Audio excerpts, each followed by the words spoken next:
Hello, everyone. Thank you for joining us today, and thank you for your support as members to Gilchrist Museum. My name is Joseph Carragher, and I'm a database administrator and imaging manager at Gilchrist Museum. And welcome to Getting the Most Out of Your Collections Online experience. Please feel free to ask questions throughout the presentation. My colleagues Diana Folsom, Director of Digital Curation, and Naomi Franklin, TMS Database Administrator and Cataloging Manager, will be monitoring the chat. We will also have time after the presentation for questions, and we'd be happy to reach out to answer any additional questions that are left unanswered during today's session. Before we begin, I'd like to provide a quick history of our Collections Online website. The Gilchrist Collection website launched in May of 2016 with a total of about 10,000 items, which, while a large number, only represents a small percentage of the more than 350,000 items housed at the museum. Since this launch, the number of items online has increased to more than 30,000 items, serving users from 185 countries. As the number of items online has grown, we have strived to make searching through this vast collection as easy as possible, and we hope sessions like these can help our most dedicated users to find what they're looking for. The first task in finding what you're looking for is locating the collection's website itself. And there are two relatively easy ways to do this. First, you could navigate to gilchrist.org and use the drop-down option from Learn and Explore to select Online Collections. And if you can see my screen, up here at the top on gilchrist.org, you'll find Learn and Explore, and then you can click Online Collections right there. The second way is to type collections.gilchrist.org into your browser window. Once again, the address is collections with an S, .gilchrist.org. On this page, you'll find two search boxes. The one in the top right, which is revealed when you click on the magnifying glass icon, right here, allows you to search the collections website when the option Collections Only is selected. And here's where that option is, Collections Only. If the Collections Only box is not selected, then you will search across both the Collections and main Gilchrist website.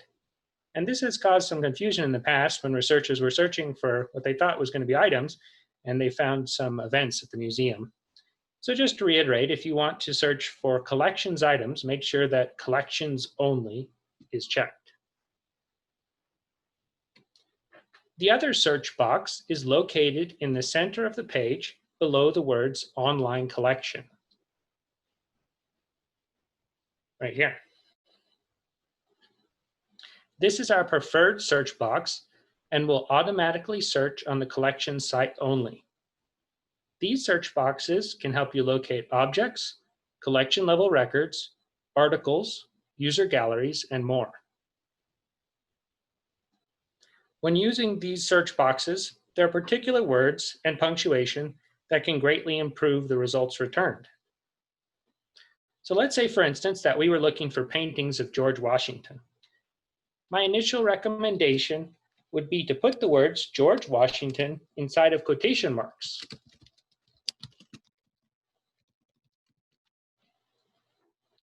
This will limit our results to only return items where the words George and Washington occur in that sequence divided by a space.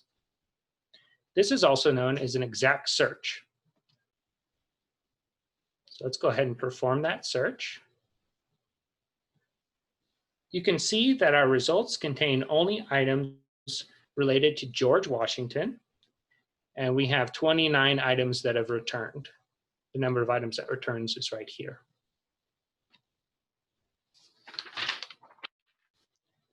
This technique can also be useful for phrases. Let's try herd of buffalo.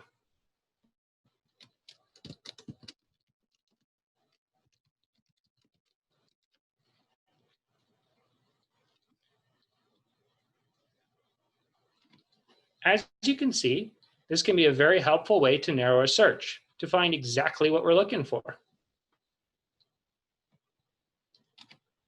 Now let's say that you wanted to find an item with the word George, but not George Washington.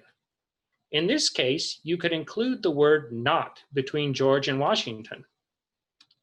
So let's try that. Now when you use this, make sure that you put the word not in all caps, all capital letters.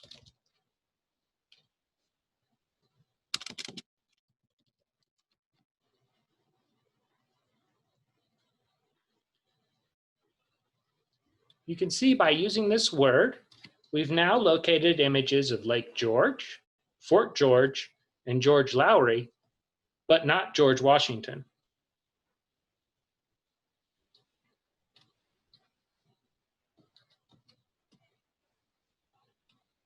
Another example where the word not might be useful is if you're searching for someone named Thomas, but not Thomas Moran.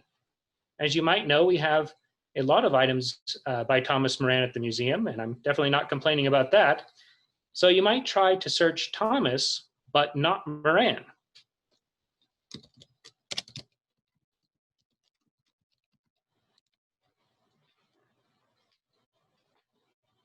As you can see, we've located items related to Thomas Jefferson, Thomas Gilcrease, Thomas Sully, Thomas Paine, and Thomas Ward Custer, but not items by Thomas Moran.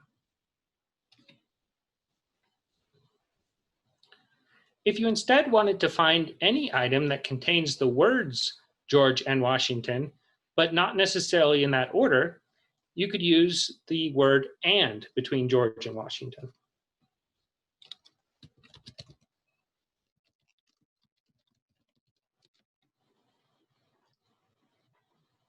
As you can see, we've now returned 66 items compared to the 29 items that we returned when we used quotation marks.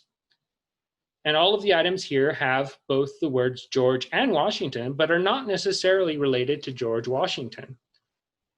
So if we scroll down the page here, we can see there are other items that are not necessarily related to George Washington that will return, because this can be any item where the word George or Washington occurs within the result. Or actually, I'm sorry, both the words George and Washington have to occur, but they don't have to be in necessarily that exact order. So you can find things other than the person George Washington. Finally, you can also use the word or to find all items that contain the word George or Washington, which can return a lot of items.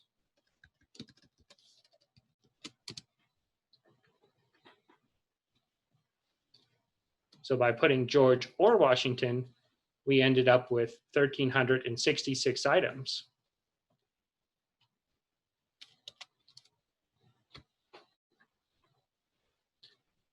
You can also use these punctuation and words that we explored today in combinations.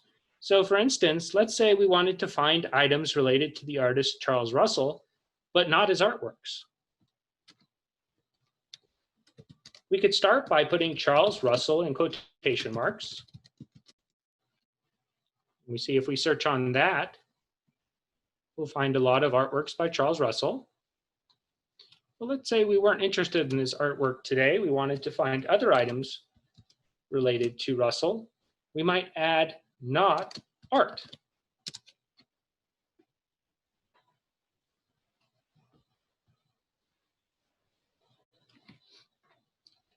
So now, as you can see, we have articles about Charles Russell. We have newspaper clippings about Charles Russell, but we don't have his artwork.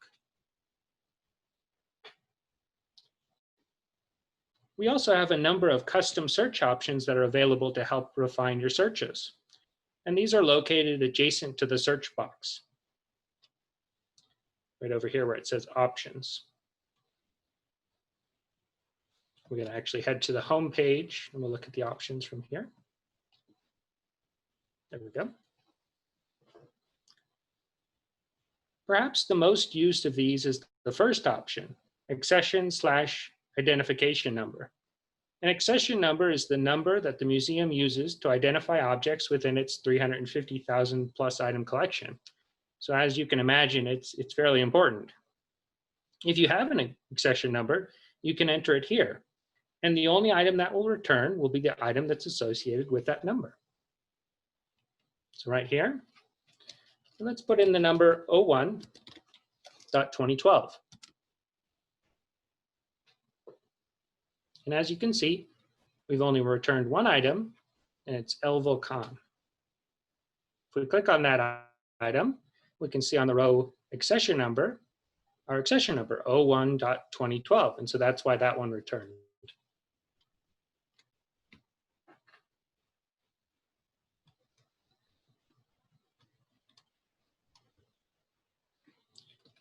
The second option that we have, it allows for an exact search. So you already know how to do this actually. So using this box is actually the same as using quotation marks in the main search box. So right here, this is where we could put George Washington, and we would get the same thing as if we put George Washington into quotation marks. You'll also see a drop down here based on how the museum classifies items. So if you only wanted to find drawings, for instance, you could click Drawings from the classification drop down, search, and the results will only contain drawings.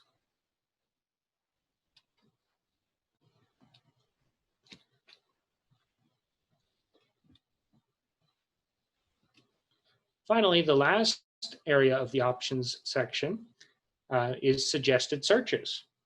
And this might be a good place to start if you don't actually know what you're looking for when you get to the website. So you find all kinds of really interesting searches in here. One of our favorites is dance. Let's try that one. So when we search for dance under suggested searches, we end up with a really nice results page that includes a lot of artworks with dance-related content.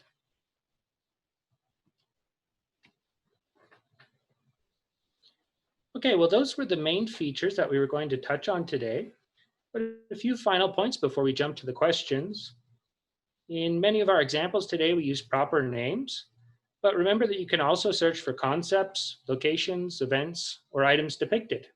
In total, there are already millions of lines of data that are searchable across the website. And so definitely feel free to get creative. I also wanted to point out that you can find collections items from outside sources like search engine, Google.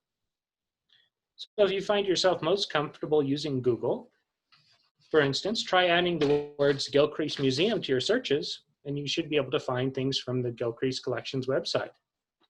For instance, if you search Shoshone Falls, Gilcrease Museum,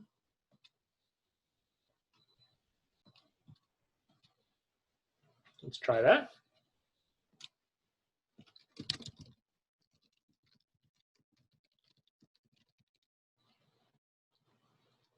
At least if you do this here in Tulsa, Oklahoma, the very first item that you'll encounter will be from our site, and it'll be the item Shoshone Falls on the Snake River by Thomas Moran.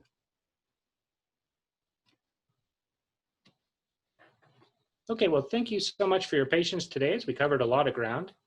We can now spend some time answering questions. So let's see if we have any questions. Okay, the first question is, what is the difference between archive, art, library, and anthropology item options beneath the search bar?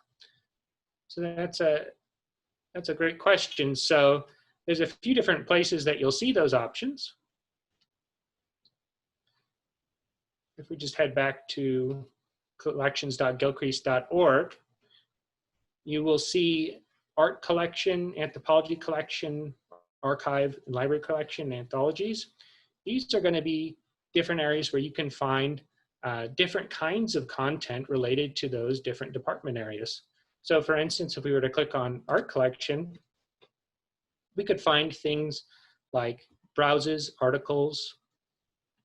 We could find individual items from the art collection that have been highlighted. On the other hand, from the search results page, once we performed a search, you'll also see archive, anthropology, art, and library. And these are different departments from within the museum. And so if we were to select one of those, we would change our results set to only include items from that collection. So for instance, I just clicked on anthropology, and we see that all of the items that are now returning are from that collection.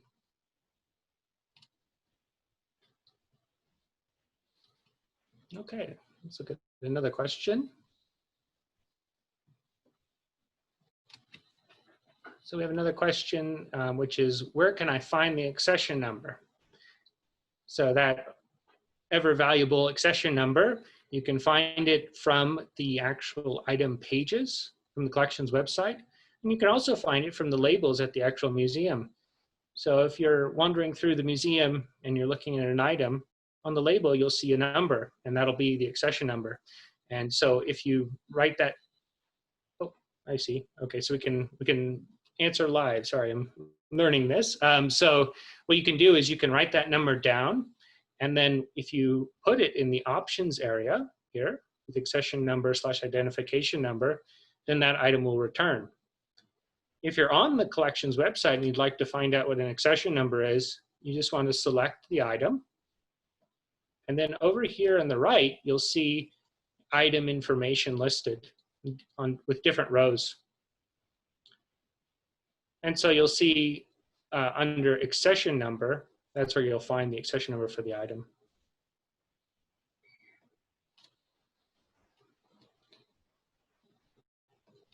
Okay, and now there's another question that's, what are these items without any images?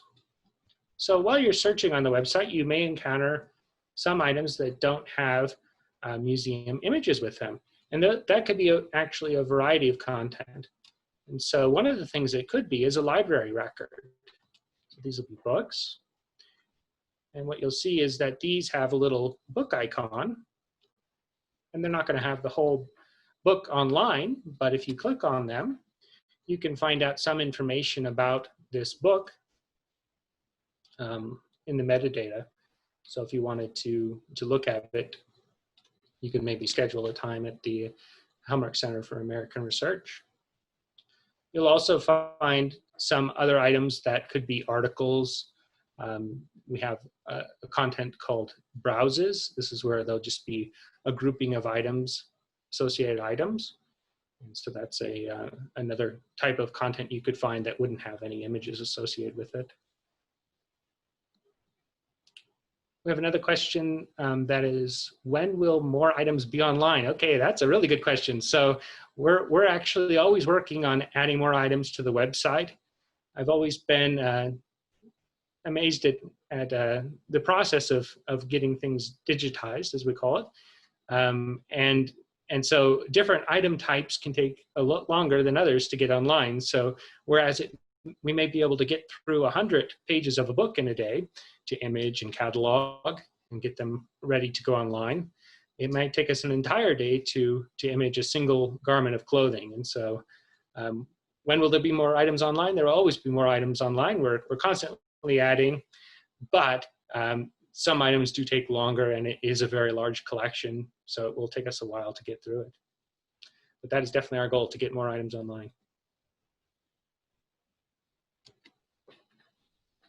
We have a question that says, can you find other materials or information on the collection's website besides objects? And yes, you can.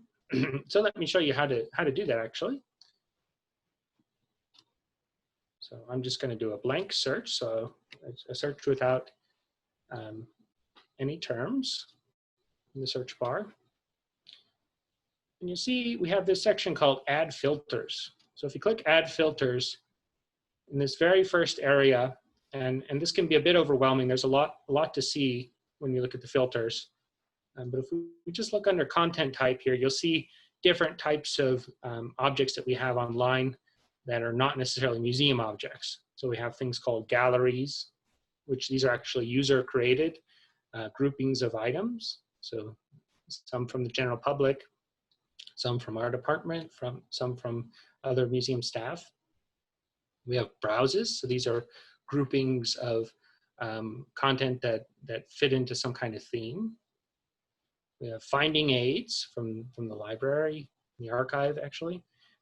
We have activities and articles. So there are other materials other than collections items on the website. Okay. Next question, where do the blue-green headings above the search box take you? Blue-green headings above the search box. Okay, let me look at that. I wonder if that's meaning these. So we actually already covered that. So these are different anthologies of content where you'll find articles and highlighted objects, browses, things like that for the different collections.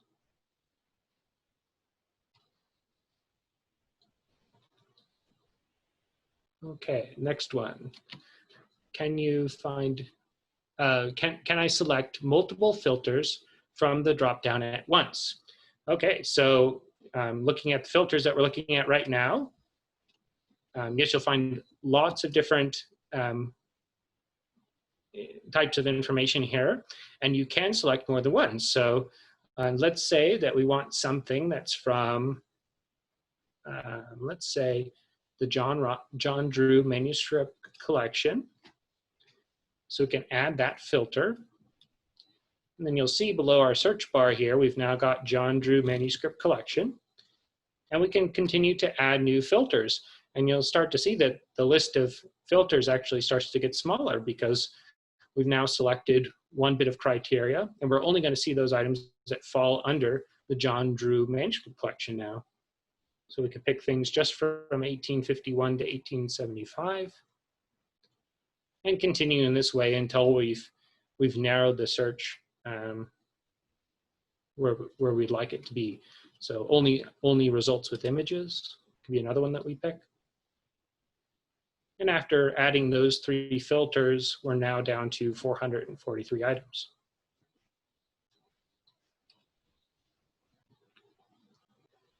Okay, let's look at the next question.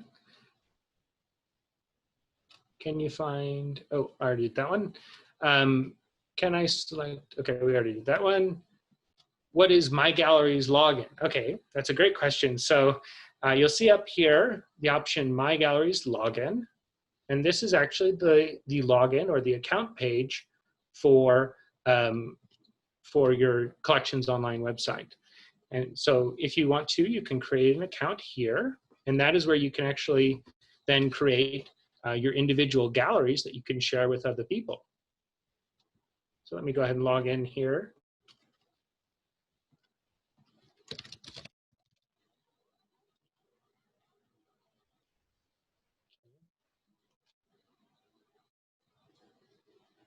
There we go.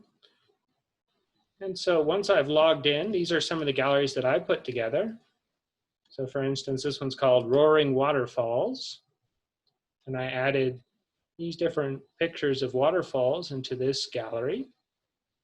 And you can do that by just searching, as we've already gone through, finding pictures of waterfalls.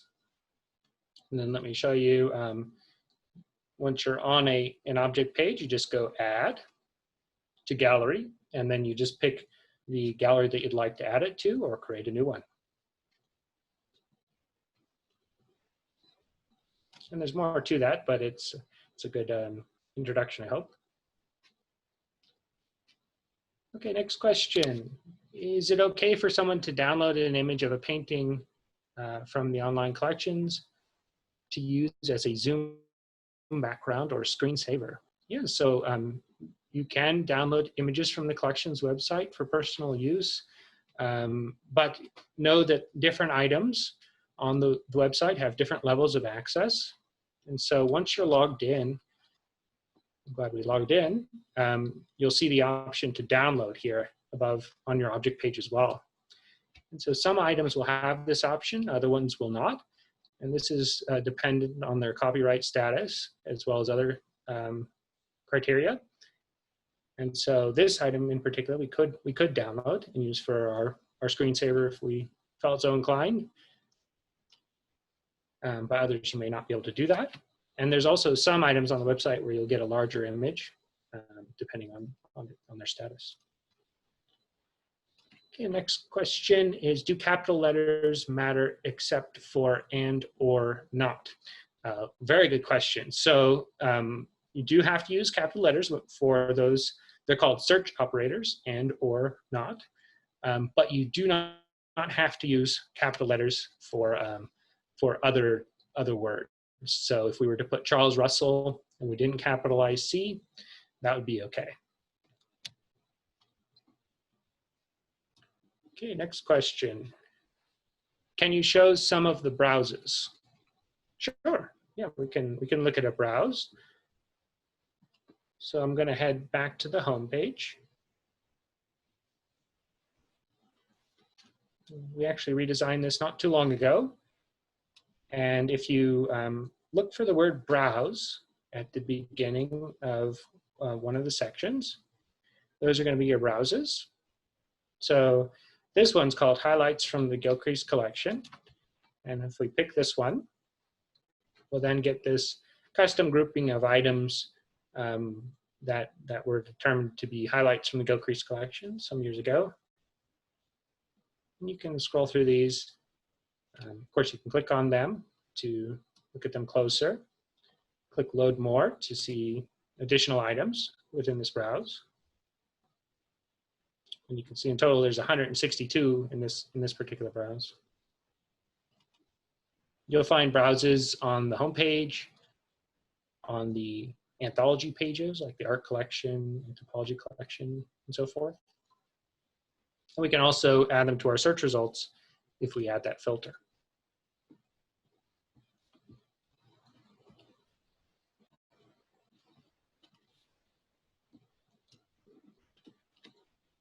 Our next question is, are all items on display in the museum available online?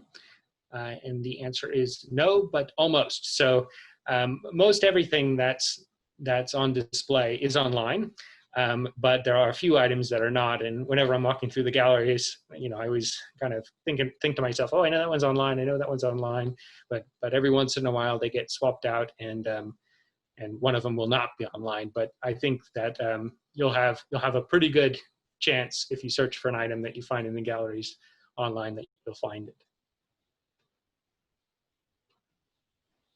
Okay, we have another question. Can you explain a bit more about browses? Who created them? Oh, okay, great question. So the browses were created by the digital curation department. We put these together, in collaboration with other staff members, people like curators and experts from different parts of the museum. And so we are the ones that create the browses. But there are those galleries that I was showing you earlier, just my personal galleries, that anyone can create. And if you do create a gallery and you'd like to share it with others, what you do is, let's look at my Moran gallery here.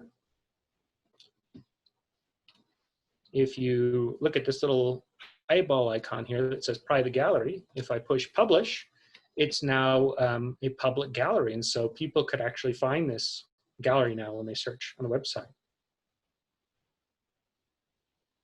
Currently, if you click Presentation View, you'll see Moran Gallery by Joseph Carragher, and you'll see that I've only got one item in this particular gallery. And then up here at the top, you've got a URL, and you can actually share this with your friends and family and show them what you've created.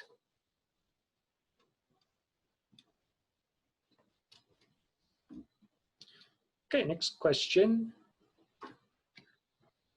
Okay, a lot of questions. What are some of the more popular objects people seek out? Oh, okay, so there are a lot of items actually that are very popular, and each month I go through our Google Analytics, which are the analytics that Google provides to us on how people are using our website, and I actually look at the top 10 items that people are seeking out. And they vary quite a bit, but you do see a few items that consistently hit the top 10. And some of those are, of course, some of the better known Moran items like Shoshone Falls. And then also you'll see a few Remingtons and Russells that consistently make the top 10. And one of them, I can't remember the name of it off the top of my head, but it's a Russell painting where there's a carriage going around the bend, and that one always seems to be in the top 5. And I'm not sure why, but it's very popular. Another thing that I'd like to mention on that point is that most of the people who access our site actually do it through Google. So people from all over the world will look for items from the Gilcrease collection, and they'll find them through Google. And so they find a wide variety of objects through Google. Okay, next question.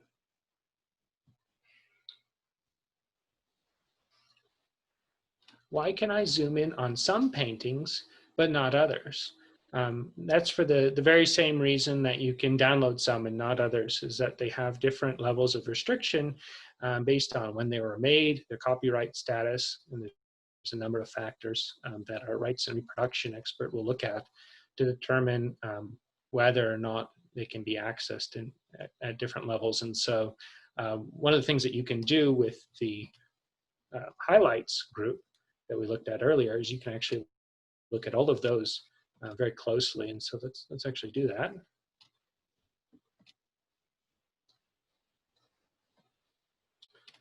So we'll go to Browse Highlights. And all of these items you should be able to look at with the zoom feature.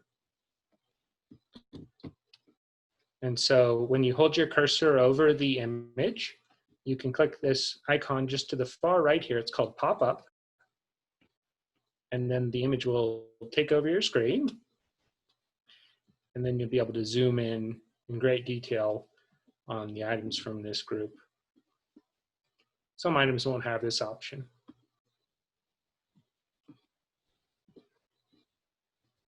Okay, next question is, are the contents of the Codex Canadensis online? Yes, they are. So we could search Codex Canadensis.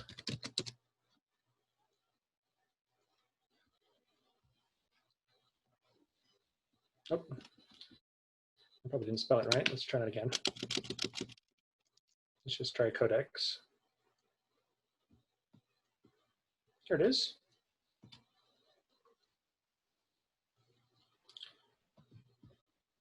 And so this item is online.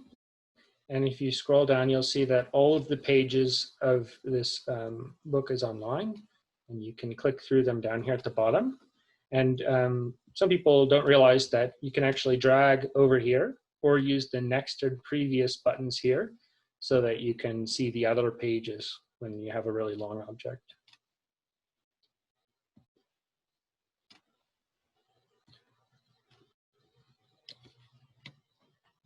Okay, next question is, you mentioned a number of countries having accessed the online collection.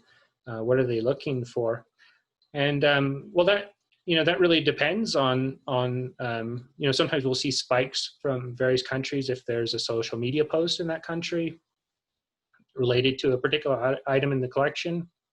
So I wouldn't say there's anything in particular that's associated with any countries, although the Codex Canadensis, you might find a lot of people from Canada looking at that one.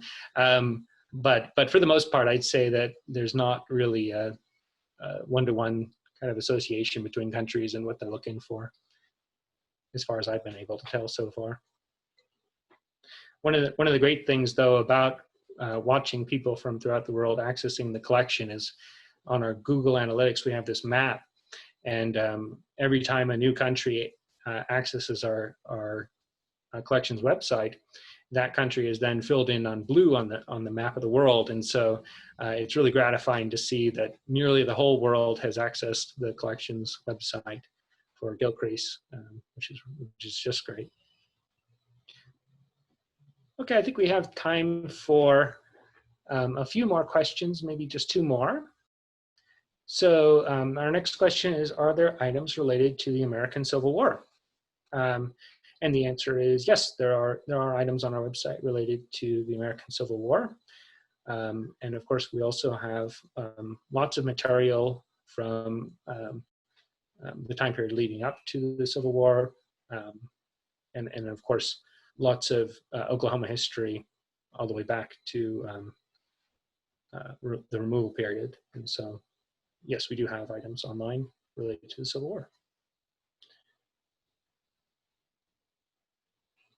Okay. Let me see if there's any other questions that I haven't. Oh, okay, here's another one. Oh, so this is a really good one. I'm glad we're able to touch on this one. So this question is, when I type an accession number, the item does not return. Any tips? So yes, unfortunately, sometimes when you put in an accession number, you'll have trouble finding the item online. And that could be due to another number of reasons. The first of which is that it's simply not online. That could be the case. The second part is that sometimes these accession numbers have small variations where they'll have, for instance, 4 numbers before the period or sometimes 2.